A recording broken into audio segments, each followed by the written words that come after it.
섬김의 사람 바나바. 한번 제목을 한번 읽어볼까요? 시작. 섬김의 사람 바나바. 섬김의 사람이라. 오늘 바나바에 대한 얘기를 바울의 이야기이긴 하지만은 그 중간에 이 바울이 하나님 앞에서 사역을 잘 감당할 수 있도록 중간 역할을 하고 도와줬던 바나바. 저는 성경의 인물 중에서 뭐 가장 위대하다고 보면은 대부분은요, 사실 뭐 구약의 인물도 있고 신약의 여러 가지 인물들이 많이 등장하지 않습니까? 토탈적으로 따지다면요, 그래도 가장 강력한 영향력을 미쳤다 그런 바울을 들 수가 있습니다. 바울은요, 예수 그리스도의 복음을 증거하고 또 유럽과 아시아 지역의 복음을 증거하는 일에 가장 중심적인 역할을 했기 때문에 바울을 아주 중요한 인물로, 그리고 또 우리가 이 신학 공부를 하면은요, 여러 가지 신학의 계보들이 있거든요. 그 중에서 바울 신학이라는 이 용어까지 만들어질 정도로 바울에 대한 그 영향력은 어마어마합니다. 그만큼 크다는 것이죠. 이 바울 사역의 그런 가장 중요한 역할을 한 그 사역에 뭔가 처음에 누구든지 시작할 때는 그가 처음부터 큰 영향력을 미치는 것은 아닙니다. 그도 초반전에 믿음이 약할 때가 있었고 누군가 돕는 손길이 있었기 때문에 이렇게 하나님의 일들을 할 수 있는 영향력 미치는 사람이 된 거거든요. 그렇게 영향력 미치는 사람이 되기 위해서 도왔던 여러 가지 인물 중에서 아나니아라는 사람이 있었지 않습니까? 2주 전에 아나니아가 안수를 하고 그에게 하나님의 말씀을 대언하는 그런 축복을 빌어준 장면이 있습니다. 그러나 아나니아는 그렇게 크게 역할한 것이 아니라 그냥 하나님의 음성 듣고 가서 안수한 역할 정도까지입니다. 안내한 정도까지죠. 그러나 바나바는 좀 다릅니다. 바나바는 바울이 사역하는데 대변자가 됐고요. 또 그것뿐만이 아니라 사역을 하는데 길을 열어줬던 사람이 바로 바나바였기 때문에 성경적으로 봤을 때는 이 어쩌면 바울이 있기 전에 바나바 때문에 바울이 있었다라고 얘기할 수 있을 정도로 큰 영향력을 미쳤던 사람입니다. 오늘 이 바나바의 얘기를 좀 하고자 합니다. 여러분들 항상 교회 신앙생활할 때 저는 이 얘기할 때마다 느끼는 게 뭐냐면 바나바 얘기할 때마다 느끼는 것은 교회 안에 꼭 바나바 같은 사람이 꼭 있어줘야 된다는 거. 아멘. 믿음이 성장할 때 누군가 돕는 손길이 있지 않았습니까? 여러분들도 마찬가지 아니겠습니까? 저도요, 제가 이렇게 신앙생활하고 목사가 되기 이전에 초반전에 청년 돼가지고 우리 재욱이 형이라든지 내 믿음 생활의 옆에서 큰 동반자가 돼가지고 옆에서 협력했던 우리 재욱이 형 같은 경우도 큰 힘이 됐고, 김홍식 목사님 지금 목사님이 되셨거든요. 그 당시엔 선생님이셨는데 김홍식 선생님 같은 목사님 같은 경우도 저의 신앙생활하는데 큰 역할이 됐습니다. 이전에 우리 강동희 목사님이 계신 반면에 또 박유서 목사님이 또 계시고요. 여러 가지 이 목회가 신앙생활 할 때 옆에서 협력하고 믿음을 키워주는데 도움 줬던 분들이 꼭 계시거든요. 여러분들의 신앙생활도 분명히 그런 분들이 계십니다. 처음에 신앙생활 할 때 누군가가 참 붙잡아주고 전화도 해주고 시험 들었을 때 회복할 수 있도록 늘 옆에서 중보기도 해주고 그러면서 여러분들이 이렇게 직분자로서 사역할 수 있도록 돕는 손길이 있었지 않습니까? 바나바가 바로 그런 역할을 했다는 것이에요. 그러니까 교회 안에서 교회가 부흥할 때는요, 바울 같은 인물들이 있습니다. 위대한 영적 지도자이고요, 뛰어난 사람이 있어요. 그러나 교회는요, 바울 같은 인물이 필요하겠지만은요, 정말 필요한 인물은요, 바나바 같은 인물입니다. 누군가를 세워주고 섬겨가지고 그가 일할 수 있도록 환경을 열어줄 수 있는 사람. 자, 본문의 말씀을 한번 들어볼까요? 시대적인 배경을 한번 들어가도록 하죠. 26절 말씀을 읽어보도록 하죠. 시작. 사울이 예루살렘에 가서 제자들을 사귀고자 하나. 자, 여러분들, 바울을 얘기하는 것이죠. 사울이 나중에 바울이 됐기 때문에. 자, 사울이 예루살렘에 가서 지난주에 얘기했죠. 다메섹에서 주의 복음을 증거하다가 유대주의자들에게 쫓김을 당했어요. 자신의 제자들이 창문의 그런 틀에서 이 바구니에 실어가지고 도망치게 돕지 않았습니까? 도망쳐가지고 나와가지고 시간이 지난 다음에 예루살렘에 이르렀다는 것이에요. 근데 예루살렘에 와가지고 무슨 생각했겠습니까? 예루살렘에 와서 기독교, 예수 믿는 사람들을 갖다 찾았겠죠. 사도들을 찾고 제자들을 찾아가지고 같이 복음을 증거하고자 당시 예루살렘에 있는 기독교 지도자들을 찾았던 것이에요. 그런데 여기 말씀해 보니까 예루살렘에 가서 제자들과 사귀고자 했으나 다 두려워하여 그가 제자됨을 어떻게 했다고요? 믿지 아니했더라는 것이에요. 분명히 사울이라는 사람이 예루살렘을 떠날 때는 예수 믿는 사람들 다 죽여버리려고 다메섹 간 사람이에요.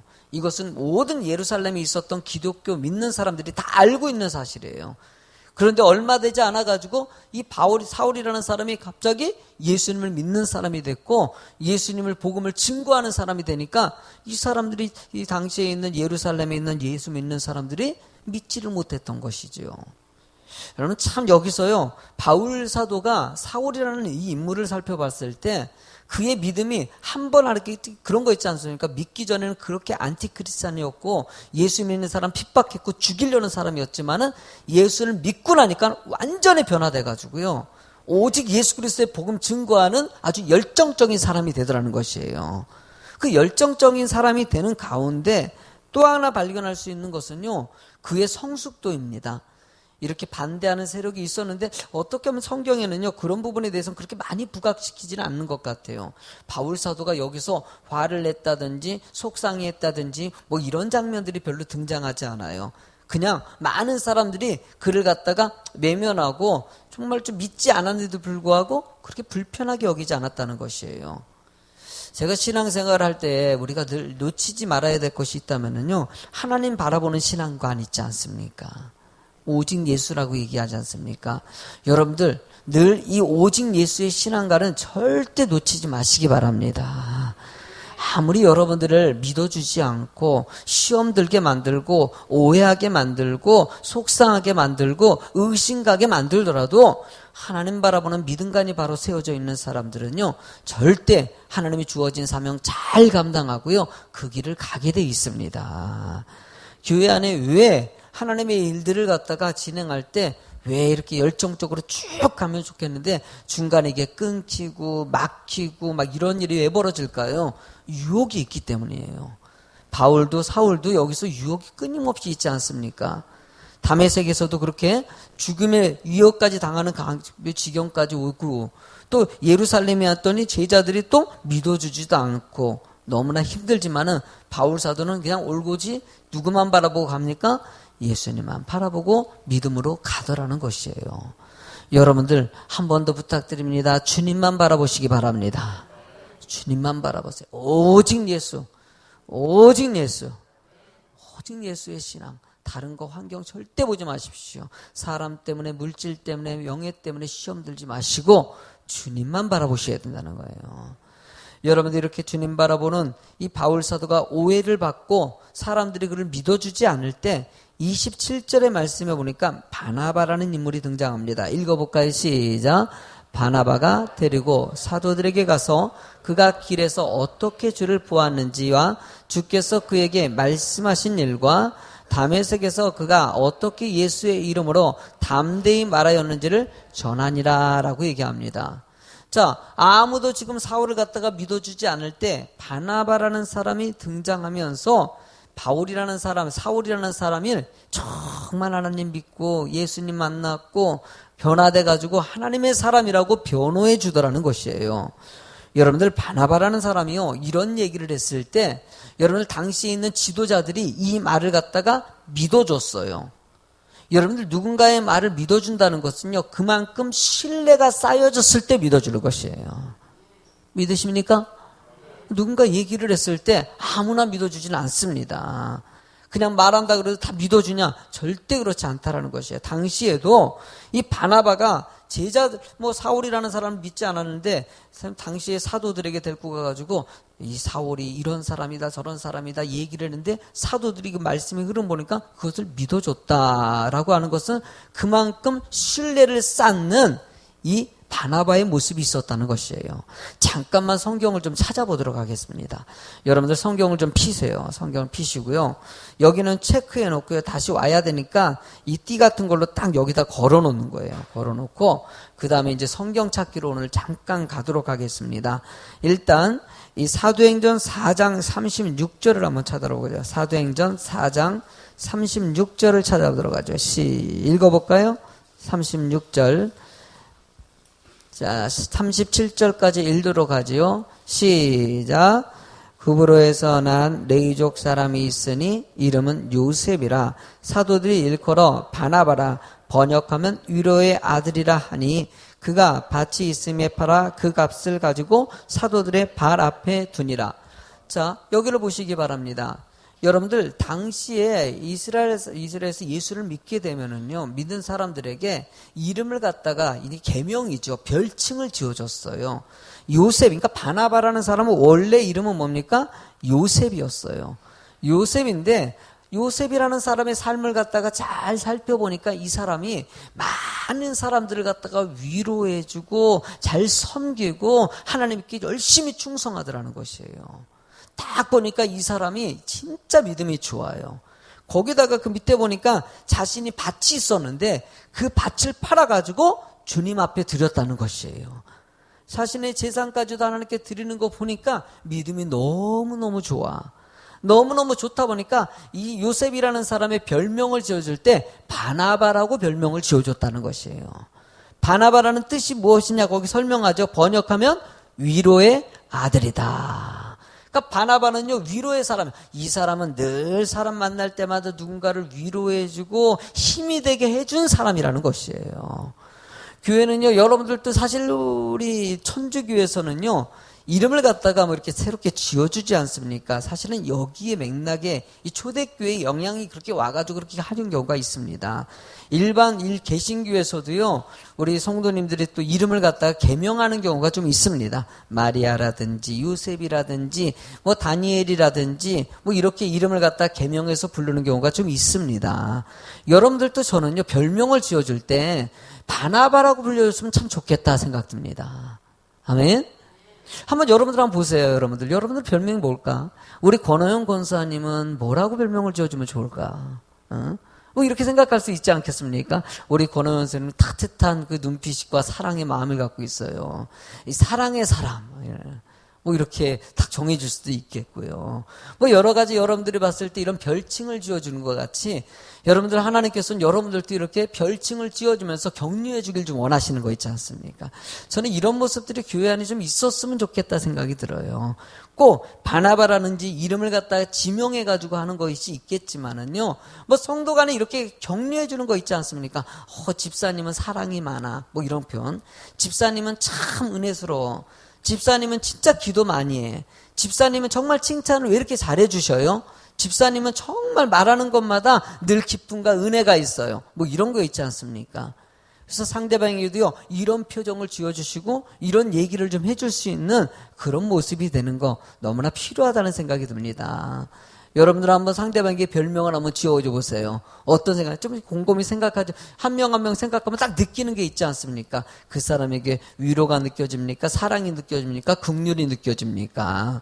우리 김세아 권사님 같은 경우 딱 보면은요, 그 긍휼이라는 게 참 느껴져요. 누구를 보더라도 불쌍히 여기고 막 어떻게든지 하려는 이런 마음이 있어요. 할렐루야. 참 그런 모습이 있어요. 우리 김재숙 권사님 같은 경우는 참 볼 때마다 왜 이렇게 뭘 이렇게 주시려고 하는지 베품의 은혜가 있습니다. 기도하시는 것마다 늘 교회에 힘이 되는 그런 모습들이 있고요.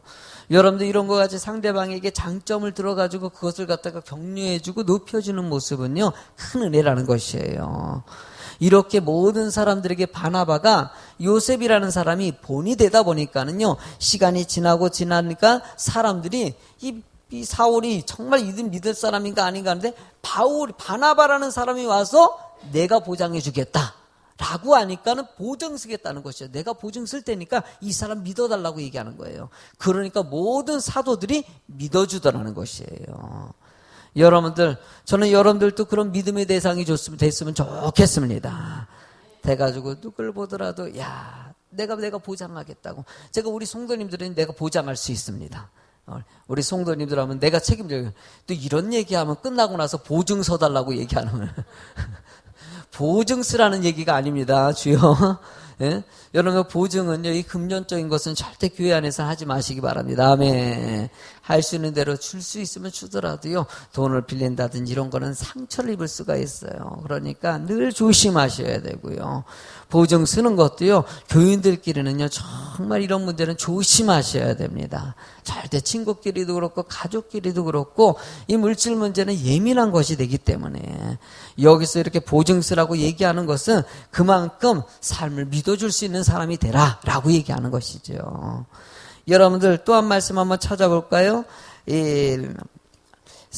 사도행전 11장 24절 말씀 한번 찾아요. 사도행전 11장 23절. 사도행전 11장 23절. 23절, 24절 읽어볼까요? 22절서부터 읽어볼까요? 시작. 예루살렘 교회가 이 사람들의 소문을 듣고 바나바를 안디옥까지 보내니 그가 이르러 하나님의 은혜를 보고 기뻐하여 모든 사람에게 굳건한 마음으로 주와 함께 머물러 있으라 권하니 바나바는 착한 사람이요 성령과 믿음이 충만한 사람이라 이에 큰 무리가 주께 도하여지더라. 25절 바나바가 사울을 찾으러 다소에 가서라고 얘기합니다. 여러분들 여기 말씀에서 보니까는 바나바의 특징은요, 일단 착한 사람이라는 거예요. 착한 사람. 여러분들 착하게 사시기 바랍니다. 착한 사람이다. 이 착한 사람은요, 약속도 잘 지키고 온유한 마음을 가진 사람들을 갖다 지칭해서 얘기를 하지요. 좋은 일을 많이 하는 사람, 이런 착한 사람이기도 하고 믿음이 충만한 사람이라고 얘기합니다. 그러니까 믿음이 누가 봐도 저 사람은 흔들림이 없이 오직 누구만을 바라보는 사람? 하나님만을 바라보는 믿음관을 가지고 있었다는 것이에요. 거기다 성령 충만했다고 얘기하고 있어요. 성령님의 충만하심이 딱 보기만 해도 성령님이 함께 하신 것이 뼈저리게 느낄 수 있는 그런 사람이었다는 것이에요. 하나님께서 늘 사용하는 사람들에게는 이런 영적인 은혜가 있습니다. 오직 하나님 바라보고 하나님의 은혜 가운데서 하나님의 뜻을 발견하고 그 중심 가운데 가는 사람들에게 착한 사람, 믿음 있는 사람, 성령 충만한 사람이라는 소리를 들을 수 있다는 것이에요. 여러분이 성령 충만하는 소리 듣기가 사실 쉽지가 않습니다. 왜냐하면 성령 충만이라는 것은요, 이 성화된 상태를 이루는 거거든요. 성경의 말씀을 보면요, 이 사람은 시험에 들지 않는 사람이에요. 시험에 들지 않고 오직 하나님 은혜 가운데 있다는 게 느껴지는 거. 집안에 문제가 생겼어요. 교회 안에 문제가 생겼어요. 친구들이라든지 성도들 간에 문제가 생겼어요. 자식에게 문제가 생겼어요. 그래도 흔들리지 않는 믿음이 되는 거. 여러분들 이런 믿음이 좋아요, 안 좋아요? 너무나 좋은 믿음이에요. 여러분들 이런 믿음 간직하셔야 돼요. 이런 믿음이 생길 때 하나님께서 여러분들을 더 크게 사용하시고 더 큰 은혜를 주신다는 것이에요. 그래서 이런 믿음 보기가 쉽지 않은 시대라는 얘기까지 하는데 아니에요. 충분히 될 수 있습니다. 여러분들에게도 하나님께서 이런 믿음 되라고 얘기하는 것이죠. 하나님 오직 주님만을 바라보고 나는 이러던 저러던 세상에 무슨 일이 일어나도 나는 하나님 앞에서 감사합니다. 그래도 감사합니다. 그래도 주님 바라봅니다. 뭐 이러면서 나가는 자가 되기를 원하시는 것이죠. 여러분들 26절도 한번 읽어볼까요? 그게 시작. 만남의 안디옥에서 데리고 와서 둘이 교회를 저기 11장 26절 이 11장 26절 11장 사도행전 11장 26절 읽어볼까요? 시작. 만남의 안디옥에 데리고 와서 둘이 교회에서 1년간 모여있어 큰 무리를 가르쳤고 제자들이 안디옥에서 비로소 그리스도인이라 일컬음을 받게 되었더라 라고 얘기합니다. 이 말씀을 보면요, 바나바의 특징은요, 또 잘 가르쳤던 사람이에요. 잘 가르치고 상대방을 갖다가 이 믿음을 성장시키는 이 가르침의 은사를 가진 사람이라고 볼 수 있죠. 바울을 갖다가 같이 데리고 와가지고 같이 거기 있는 안디옥 교회에 있는 사람들을 잘 가르쳤더니 그 사람들의 믿음이 성장해가지고 하나님의 귀한 일꾼이 되더라는 것이에요. 여러분들도요, 가르침의 은사를 달라고 기도하시기 바랍니다. 누군가를 갖다 앉혀놓고 믿음 성장시키기 위해서 다양한 방법으로 가르칠 수 있는 영적인 리더십이 있는 거. 저는 우리 셀 리더들이 이런 리더십이 있으면 간절히 리더십이 있길 간절히 바라는 것이죠.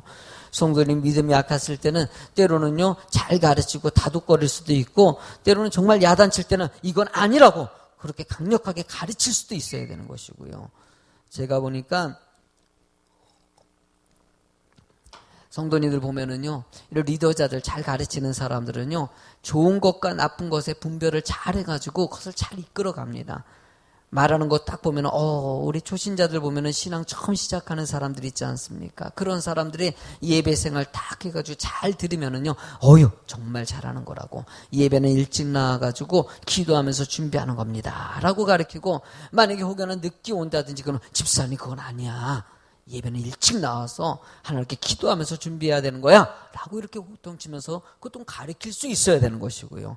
혹시나 긍정적이고 좋은 얘기를 하면은 야, 집사님 말하는 거 보니까 긍정적이고 참 좋은 얘기를 잘하는데 아마 은혜다라고 칭찬을 줄 수 있고, 혹여나 부정적이라든지 누구의 욕을 한다든지 험담한다든지 나 이런 얘기를 하면은 집사님 그런 얘기 하는 거 아니야. 하나님 앞에서 긍정적이고 하나님 좋은 말씀에 은혜를 주셨는데 그런 부정적인 생각 다 내려놓으라고, 하나님은 하나님의 교회를 지켜주시고 축복 주신다고.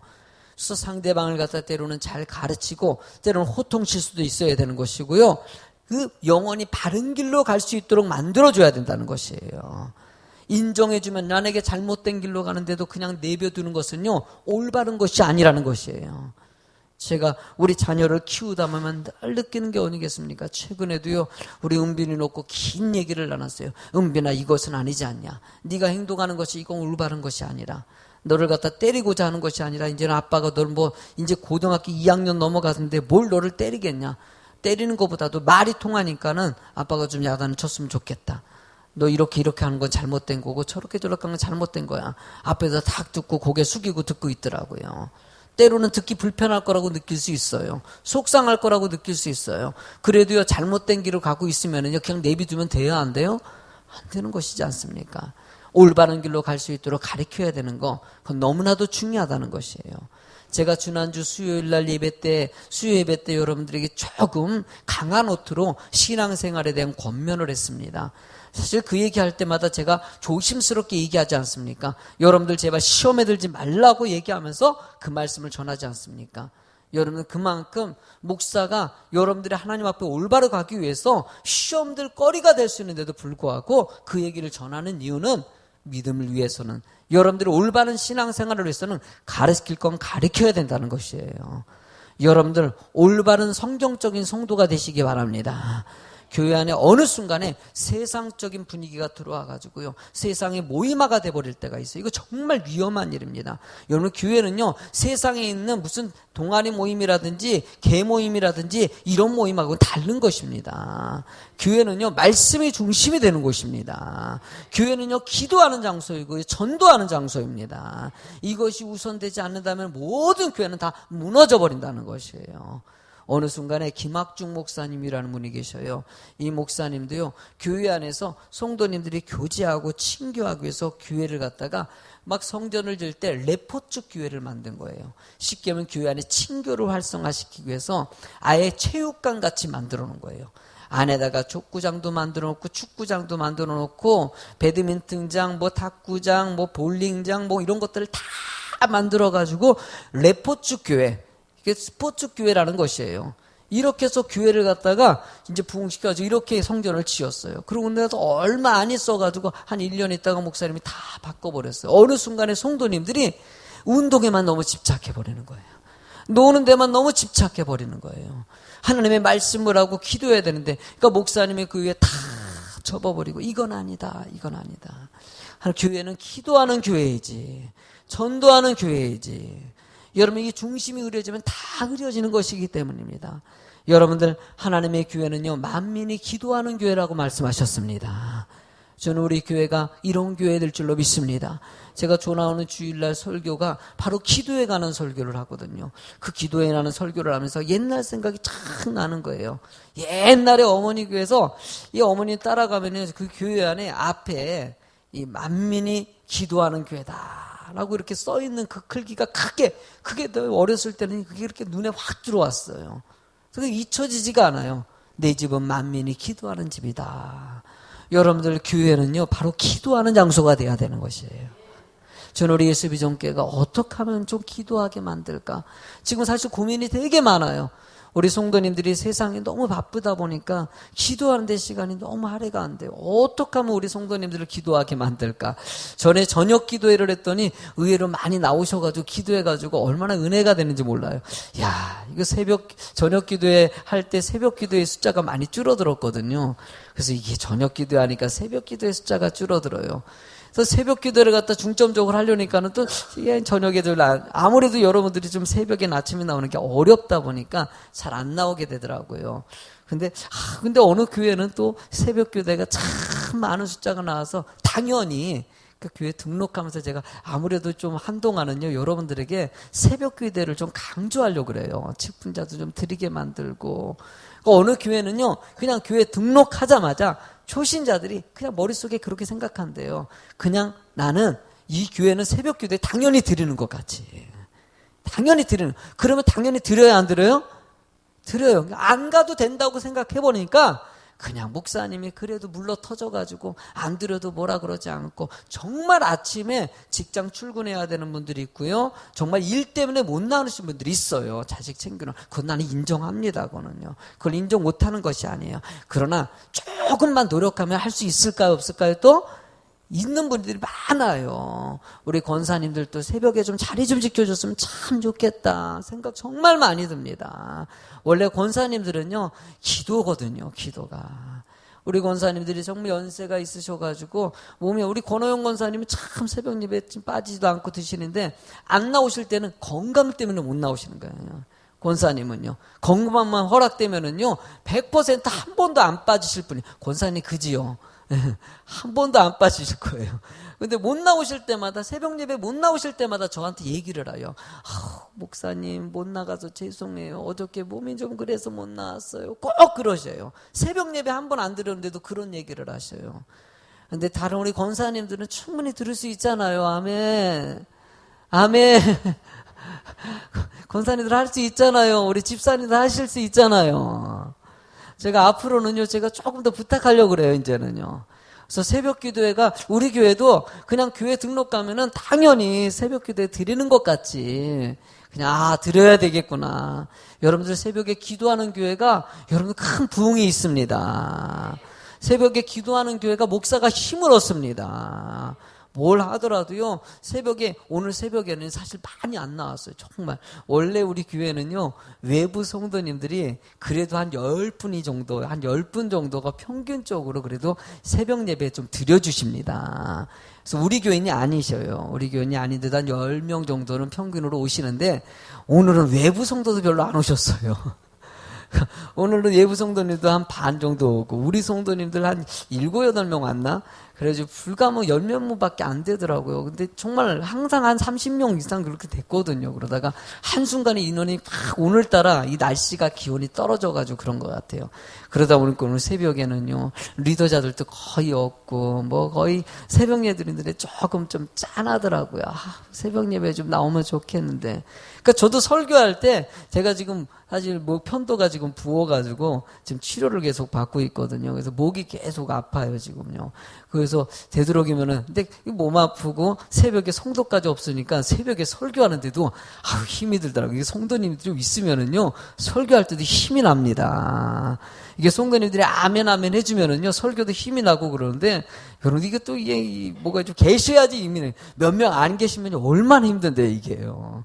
개척하고 나서 우리 사모도 시골 가가지고 성도 한 명이 와서 예배드린 적이 있었거든요. 그 성도가 저 뒤에 앉아가지고 초신자였거든요. 그 성도가. 그 초신자가 교회 등록한 지 얼마 안 돼가지고 처음으로 예배드리겠다고 그냥 새벽 예배 나오는데 하필이면 아무도 안 나왔어. 나도요, 그 한 성도 놓고 설교하는데 얼마나 힘든지. 왜냐면 고개를 들질 않는 거예요. 교회를 들지 않고, 그래도 나름대로 그냥 열정적으로 막 그냥 하고 그러면서 기도합시다 그랬더니 가버리더라고요.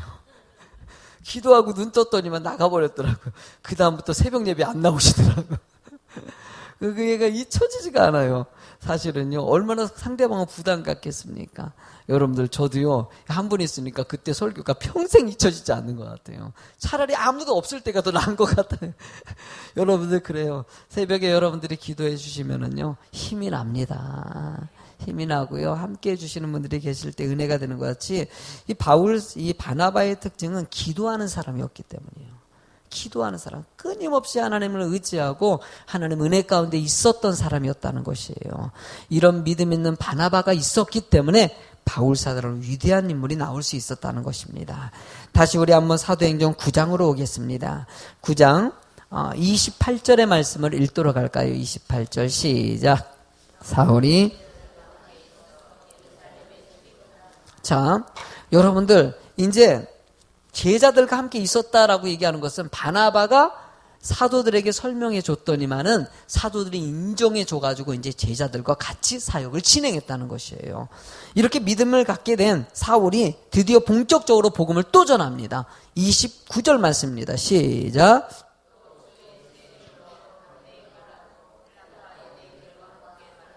변론하니 그 사람들이 죽이려고 힘쓰. 여러분들 참 이게 사울, 이 바울이라는 인물의 특징은요, 믿기 전에는 안티였지만 하나님 믿고 나서 완전히 변화돼가지고 오직 예수, 오직 예수예요. 그러니까 어디를 가든지 누구의 복음을 전해서 예수님의 복음을 증거하는 일에 최선을 다했다는 것이에요. 여러분들 이거 한 가지만 좀 들으시기 바랍니다. 당시에 봤을 때는요, 이스라엘의 스테반 집사가 순교당했어요. 순교당하고 나서 크리스찬들이 예루살렘에서 다 퍼져나가 버렸어요. 이게 뭘 뜻합니까? 사람들이 두려워했다는 것이에요. 예수 그리스도의 복음을 증거하면은요, 위협을 받거든요. 목숨의 위태를. 그러니까는 사람들이 복음을 전할 때도요, 소극적으로 전했어요. 그러니까 뭐 당당하게 전하지는 않았다는 것이에요. 나가가지고 제가 베트남에 갔을 때 그래요. 베트남에 제가 선교를 시작한 지가 지금 5년 전이거든요. 2001년도에 베트남 선교를 갔다 우리 전에 갔을 때는요, 나가가지고 복음을 전하지 못했어요. 여간방이 있지 않습니까? 그 여간이 아니라 이제 거기 모텔이라는 것이 이제 호텔에서 숙식하면서 선교를 갔는데 호텔 안에서도요, 기도를 할 때 이러면서 기도했어요. 소리가 밖으로 나가면 들키니까는. 당시엔 공산주의 국가였기 때문에. 지금도 공산주의지만 지금 많이 개방을 했거든요. 그 당시에 붙들리면은요, 이제 잡혀가는 거예요. 그러니까 안에서 기도할 때도 이러고 했거든요. 그런데 어느 순간에 지나가니까 지금은요, 나가서 복음을 전해도요, 어느 정도는 열려있는 나라가 됐어요, 베트남이요.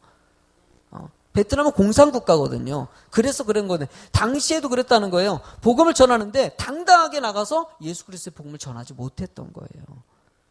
그런 분위기가 있었는데 바울은 어땠습니까? 지금은요, 나가가지고 당당하게 전하더라는 것이에요.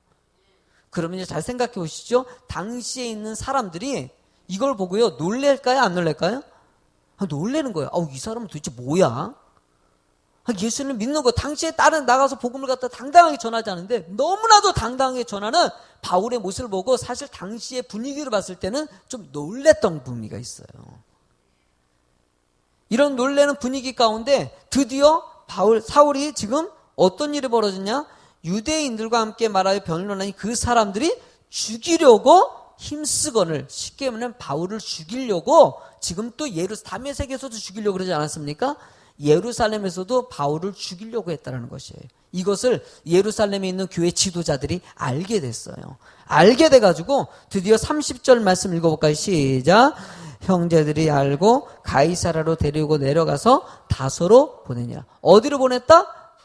다소, 바로 바울의 고향으로 보내가지고 바울을 살리더라는 것입니다. 이렇게 해서 바울을 갖다가 열정적으로 복음을 전하는 이 바울을 갖다 보내고 나서 이 31절의 일이 진행됩니다. 읽어봐. 31절 시작. 그리하여 온 유대와 갈릴리와 사마리아와 교회가 평안하여 든든히 서가고 주를 경외함과 성령의 위로로 진행하여 수가도 많아지니라 라고 얘기해요. 여러분들 이 말씀이 이제 오늘 마지막의 말씀이 될 것 같아요. 자, 앞을 잡으세요. 그리하여. 이러면요, 앞에 있었던 일들이 진행된 다음에 일어났다는 것이죠. 그러니까 바울 사도가 다소로 목숨 구하기 위해서 피신하고 나서 유대와 갈릴리와 사마리아 교회가 평안하여 든든히 서갔다라고 얘기하고 있어요. 여러분들, 바울이 피신했는데 든든히 서갔다. 이게 좀 언밸런스 같이 느껴질 수 있지 않겠습니까? 사실은요, 이 그리하여라는 것은요, 당시의 시대적인 이 성령의 역사가 일어났던 그 교회, 이 초대교회 분위기를 설명하는 것입니다. 바울이 그렇게 복음을 전하는 열정도 있었고요. 사람들이 숨어서라도 복음을 전하는 열정들이 그 안에 뿌리내려 있었다는 것이에요. 여러분들, 이런 복음의 확장이 있었기 때문에 많은 사람들이 주님께로 돌아오는 것뿐만이 아니라 교회가 크게 부흥했다는 것이에요. 근데 이 모든 역사들이 경외함과 성령의 위로로 진행됐다. 그러니까 성령의 역사로 진행됐다는 거예요. 자, 여러분들, 이제 제가 칠판이 있으면 좀 설명하고 싶었는데 한 가지만 잘 들으시기 바랍니다. 당시에 바울 사도가 여러분들 당시에 이제 이스라엘에 있었던 기독교인들, 믿음 있는 사람들이 예수 믿으라는 소리를 갖다 당당하게 전하지 않았어요. 여러분들. 그런데 바울이 와서 당당하게 전했어요. 그러니까 사람들이요, 와, 우리 이러면 안 되겠다. 이런 경각심이 생길까 안 생길까요? 바울이 떠났어요. 그러고 나서 이스라엘에 있는 기독교인들이 야, 진짜 우리가 어느 순간 이렇게 소극적이었구나. 오히려 조금 더 당당하게 주 예수 그리스도의 복음을 전거해야지 라는 마음을 갖다 좀 품고 지혜롭게 전도를 하기 시작했다는 것이에요. 그리고 당시에 이 성령의 역사가 있었다는 뜻이 뭐냐면 칼리큘라. 사실은 이 시대가요, 이 예수님 탄생하기 이후 41년도 시점이거든요. 이 시장에 칼리큘라라는 로마 황제라는 사람이 있었어요. 로마 황제가 어떤 일을 벌였냐면요, 우리나라 이 예루살렘 오면 지성소 있지 않습니까? 지성소는 언약궤가 있는 장소고 함부로 사람이 들어가지 못하는 장소 아닙니까? 그 지성소 안에 칼리큘라가 자신의 동상이라든지 자신의 사진을 거기다 세워가지고 신격화하려는 일이 벌어졌어요. 여러분, 유대주의자들이 그것이 화가 나요, 안 나요? 나지요. 아무리 강대국이라도 어떻게 지성소 안에다 일하냐. 온 유대 백성들이 난리가 났어요. 그러고 나서 칼리큘라라는 황제가 암살을 당합니다. 암살을 당하고 나니까는요, 그 다음 왕이 된 사람이 여러분들 유대 사람들을 함부로 하면 될까 안 될까? 안 된다는 생각이 들어가지고 당시의 분위기가 함부로 하는 분위기가 아니라 약간 분위기를 열어주는 분위기로 흘러갔어요. 그러다 보니까 기독교가 확장되는데 크게 역할을 했다는 것이에요. 그러니까 당시의 성령의 역사라는 것은요, 다양한 방법으로 하나님 움직이십니다.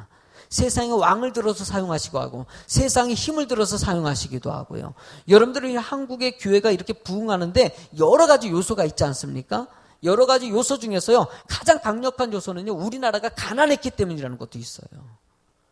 1970년도에 사람들이 다 가난하다 보니까는요, 여러분들 1970년대 초반기에는요, 예수 그리스도의 복음만 전해도요, 많은 사람들이 하나님 믿었어요. 왜? 그 안에 하나님의 위로와 하나님의 축복이 있었기 때문에. 여러분, 1972년도에 엑스포 있지 않습니까? 여의도에서 복음을 전할 때 모든 사람들이 막 어마어마한 사람들이 여의도 광장을 꽉 메웠어요. 왜 그렇게 메웠을까요? 여러분들 그들의 삶이 어렵고 힘들 때 오직 주님 의지하는 마음이 강했기 때문이에요. 그것 때문에 한국의 교회가 폭발적인 부흥이 일어납니다. 성령의 역사는요, 세상의 여러 가지 환경을 사용하십니다. 지금도 하나님께서는요, 여러분들을 다양한 방법으로 주님께 이끌어 가십니다. 여러분 믿음의 눈을 가지고 주님 바라보시기 바랍니다. 그러니까 여러분들 주님은요, 다양한 방법으로 여러분들 환경을 지금도 이끌어 가셔요. 그러니까 우리가 주님 은혜 가운데 갈 때 이 방법 저 방법. 요즘에 지진이 일어나지 않습니까? 북한에 일어난 사건들이 있지 않습니까? 여러 가지 사건들도요, 사실은요, 주님의 섭리 안에 있다고 볼 수 있습니다. 아멘. 주님 뭔가 계획이 있다는 것이에요. 여러분들 이럴 때 더 기도하시기 바랍니다. 주님도 바라보시기 바랍니다. 더 경각심 갖고 뭐 이런 얘기를 하지 마십시오. 말세다 이런 얘기를 하지 마시고, 말세는 하나님이 주권 안에 있는 것이에요. 우리가 이럴 때 얘기하는 것은요, 주님 오실 날이 멀지 않았으니까 뭐 이런 식으로 접근하는 것이 아니라 우리가 깨어 있어야 된다. 우리가 더 기도해야 된다. 이렇게 받아들이시고요. 여러분들이 새벽에도 기도하고 오직 성령님을 더 의지할 수 있는 성도들이 꼭 되실 줄로 믿습니다. 우리 찬양 하나님께 드릴까요? 허무한 시절 지낼 때, 우리 깊은 한숨 낼 때 우리 성령이 오셨습니다. 성령이 함께 하심을 찬양합니다.